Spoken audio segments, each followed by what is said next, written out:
And burn. Hey everybody! So tonight I am looking to discuss Guns N' Roses' second release, and that I believe is 1989's EP, Lies.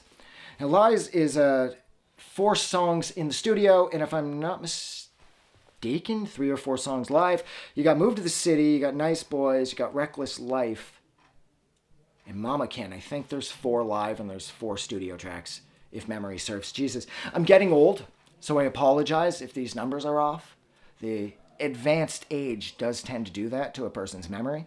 But nevertheless, this release, this was a tricky one because anything Guns N' Roses was releasing at this point, I was buying because based off the strength of Appetite for Destruction and the fact that me and everybody else I knew was completely obsessed with Guns N' Roses. And this, of course, was the release that had Patience on it.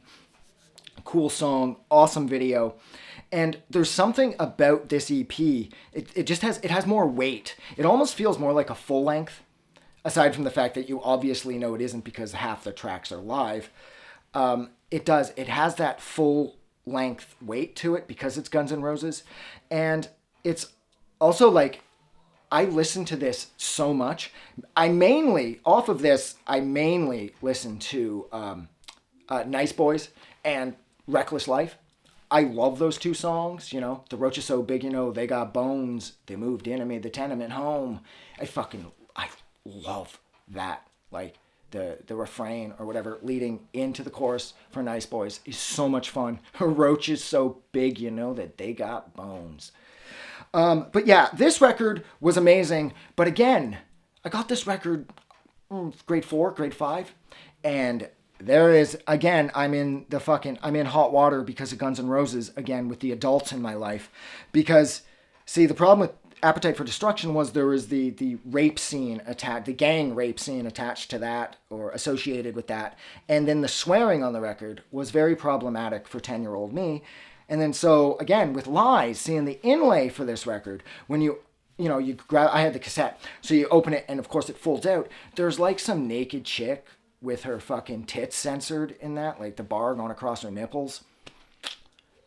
If my parents saw that, once again, I would have been completely fucked. And you have to understand that despite my age, I was obsessed with this record. I was just as into Guns N' Roses as anybody who was 20 at that point.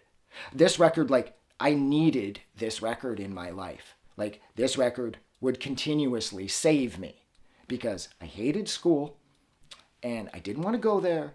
But as long as I had my Walkman and I had this record playing, or at this point, like Metallica's Kill 'Em All, or it was like, what else? Oh, Morbid Angels, Altars of Madness. I had that going.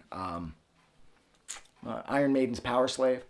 But this record was such an integral part of my listening routine that if I had this taken away from me, that would have been it.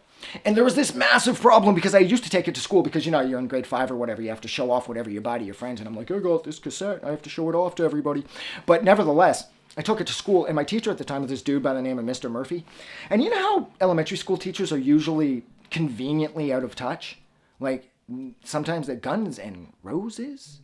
Is that a store that sells flowers and firearms? Would usually be the out-of-touch comment some elementary school teacher would make. Well, not Mr. Murphy. He was really well informed. And he also knew to check the inside of records, because this one time I had it at school, and he opened the thing, and he saw the chick, and he was like, Adam, you know? And I'm like, oh, fuck me, he's going to tell my parents. Thankfully, he didn't. He told me to put it away, not to bring it back to school. So, because he played it so cool, I never brought it back to school because I didn't want him to contact my parents. This record's amazing. And, of course, there is the very problematic 1 in a Million on here. Now, I'm not going to get in the middle of anybody's personal politics. You're free to feel however you want about people. But aside from the fact, too, that Guns N' Roses did an incredible job on the song, all I'm really going to say is maybe it's not such a great idea to cover anything written by Ian Stewart. Especially considering the hell that some of us went through in high school because of his asshole band, Screwdriver, having the hold that it had over the skinhead population in Pickering at that point. And sadly, at that point in the 90s, there were like a fucking 1,000 skinheads. They all loved Screwdriver, and they all thought Ian Stewart was some sort of fucking folk hero. And so Guns N' Roses covering 1 in a Million and doing such a fucking bang-up job it's a risky thing to pull off that somehow they pulled it off too, because the language in that song is never going to be okay. Like, it's not like by 2023, 2024 standards that language is not okay. Back when this record was released, that sort of thing was very much frowned upon. But somehow Guns N' Roses did it. They not only pulled off one of the strongest EPs with some of the most fun artwork I've ever seen, but they also successfully managed to cover a fucking song written by Ian Stewart without catching any kind of social firestorm or whatever, and that's nuts. And that's where I'm going to leave it. So thank you so much for hanging out with me for Jesus Christ about 6 minutes while I discussed Guns N' Roses' second release, and that is the brilliant 1989 EP, Lies. Like always, if you like this review, don't forget to do something nice for somebody, but most importantly, like always, never forget that the world fucking kicks so much more ass because you're in it.